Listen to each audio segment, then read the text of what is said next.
Hi, this is Dr. Kate, and today I am going to talk about cat cow. It seems like a pretty easy exercise. We see it a lot in yoga classes or exercise classes. It feels good, it's easy to do. Most people can do it as long as they can be on their knees.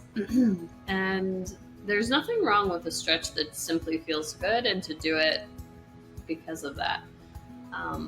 But I just filmed an exercise for the YouTube channel that is segmental cat cow, and I hesitate to even call it that because it's so vastly different than cat cow that we know of traditionally.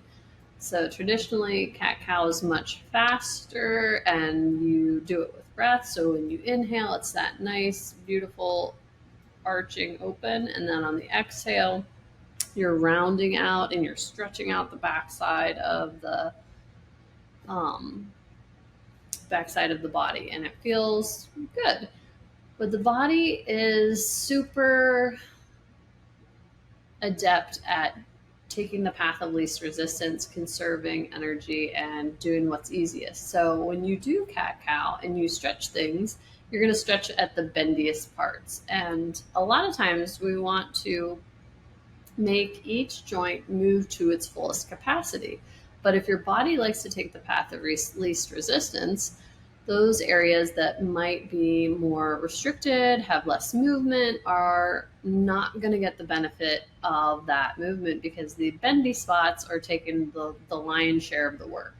And that's often when I ask people to bend over and touch the floor in an exam. I think most of the time they're thinking I'm checking to see if they can touch the floor. And that's sort of helpful to know, but what I'm really looking at is the symmetry of the curve of their spine as they go down. That's what I'm looking at. I'm not really looking at can they touch the floor. I'm looking at when they bend forward, do their hamstrings stay straight and then they just bend with a completely flat spine, because that's one thing. And sometimes I found that, especially people that do a lot of yoga and a lot of sun salutations, where you're anteriorly tilting at the pelvis and doing that hinge forward with a flat back, kind of condition themselves into away from that nice even curve of the spine as they bend forward, and they've conditioned themselves into that flat back posture of hinging forward. Um, so that's one thing to look at. But then if we're looking at the symmetry of that curve, if they are rounding, are they flat in the lumbar spine and then super big drop off in the thoracic spine, their mid back, or is it that evenly spaced curve? So that's really what I'm looking at. I think people just think they pass the test if they can touch the floor.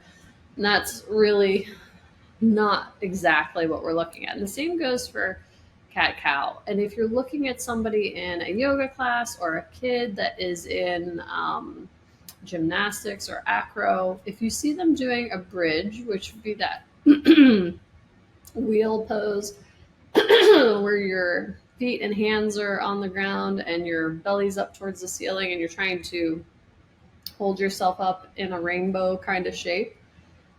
What we're looking for is a nice, evenly spaced, symmetrical rainbow. If you see somebody in class that has a ton of flexion at their, or extension at their upper back, and then the lower back is flat and it's bent very much at the knees, or the opposite, if they have a ton of extension at their lumbar spine and then nothing happening at the upper back, that's what we're looking at. Even load share of that bridge.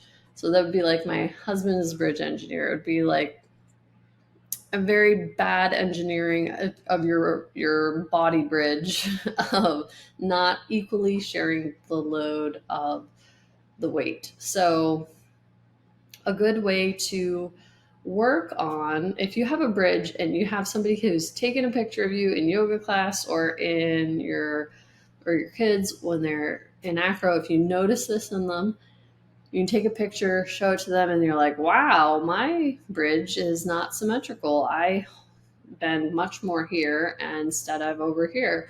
the segmental cat-cow is for you. And it's basically good for anybody, especially like it's good for me. I'm kind of a very flexible person, but the nature of my job, I'm bent forward over people all day. So I have a really difficult time maintaining my extension, a good extension, evenly spaced throughout my thoracic spine.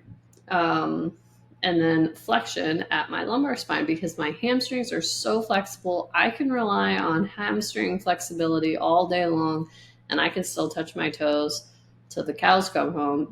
And I don't really have to do any flexion of my low back because I don't have to. And my body likes to conserve energy, so it doesn't bother with that. So forcing yourself to do segmental cat-cow really makes you use each joint to its fullest and get that full range of motion so that you don't have bad lubrication of the joints, quick degeneration of the joints, those kind of things. So definitely good to put into practice, even though it's kind of annoying exercise because it's slow and it's hard and it feels like you are not moving much at all. We can link that video of the exercise itself below. And the slower you make it and the more annoying that seems, the more benefit you're going to get out of it. Now with cat-cow in a yoga class, it feels like a stretch and it feels like a great opener.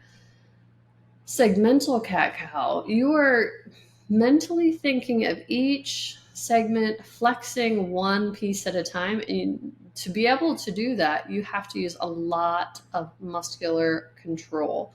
So if you're just in tabletop, so that would be hands under your shoulders and knees under your hips, and you're starting that flexion and you're going to start at the tailbone, and you tuck just the tailbone under and you're trying to flex, just think of it as L5, that first one, you want to flex just that piece away from the tailbone. You have to use your abs to draw the belly button in and create that flexion just at that segment. Even if it's like the world's like 1 millimeter of flexion, that is still good for your brain to connect to that area, good for the muscles to segmentally be connected to each space in your body. And then you're using more core to separate L4, L5, and then flex L4 on L3 and all the way up. So you're taking that naturally extended low back and using your core to segmentally open up each vertebra from the next one. And that disc is in between. You're getting that opening at each individual spot in the spine.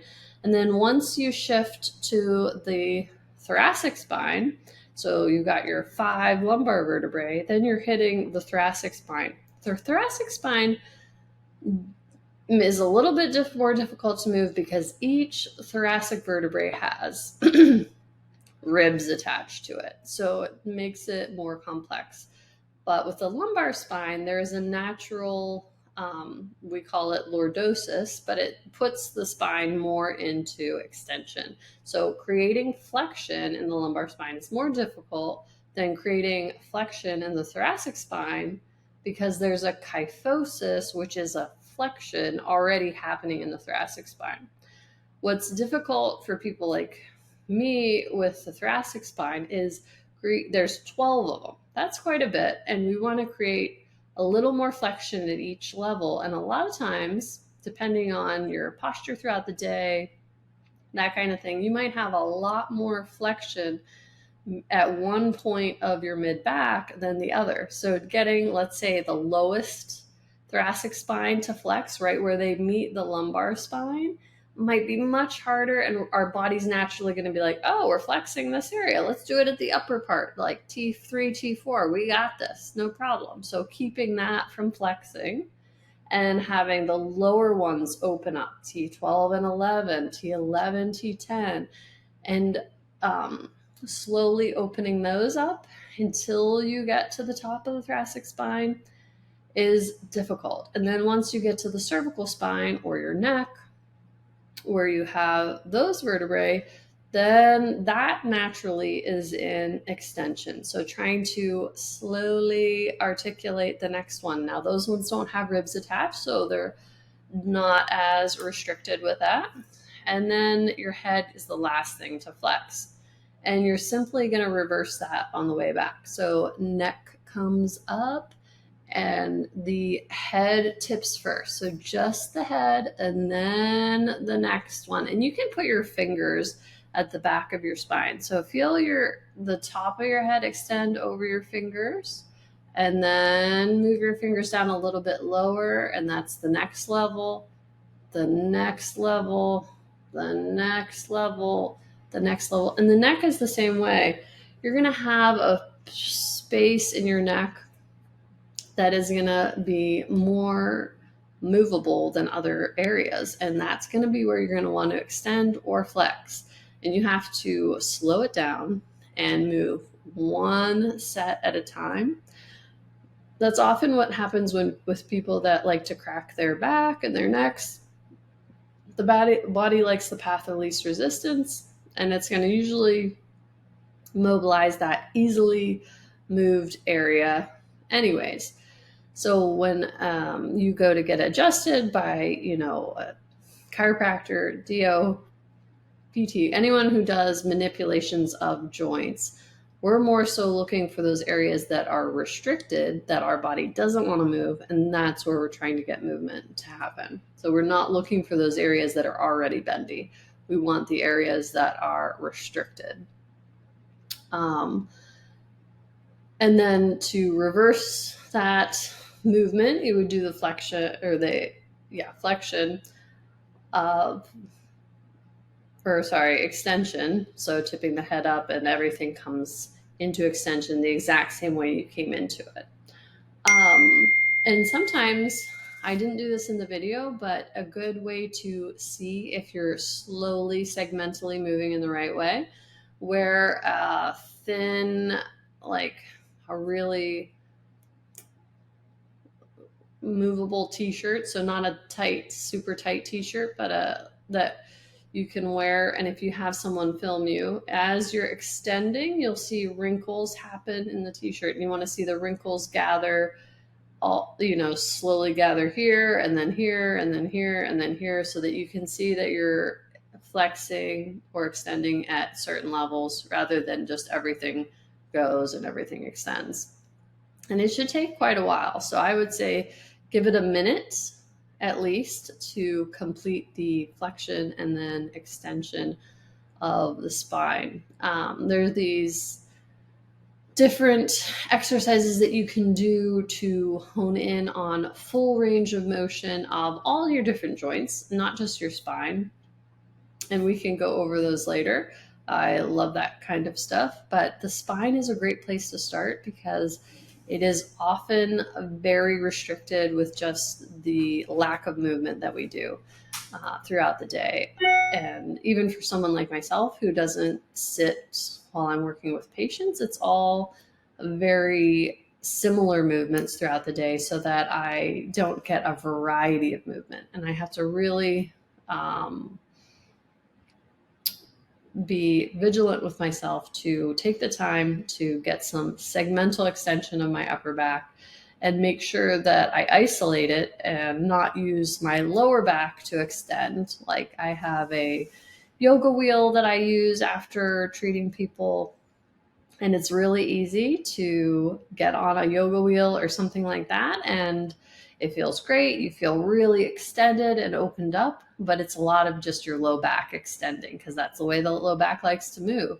And I have to be conscious of taking the extension out of my low back and focusing it in on my upper back where I tend to struggle. So segmental cat-cow, it's not super fun to do, but I think it's something that everybody should do, especially if they have low back issues or chronic neck issues, those kind of things, because you want, especially those transition areas where the thoracic spine meets the cervical spine or the lumbar spine meets the thoracic spine.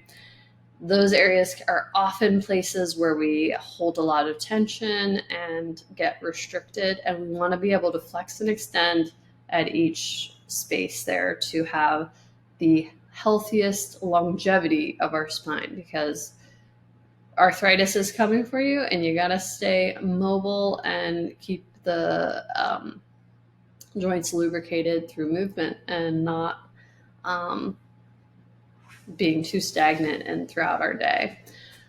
So if you have any questions, check out the video for the exercise itself.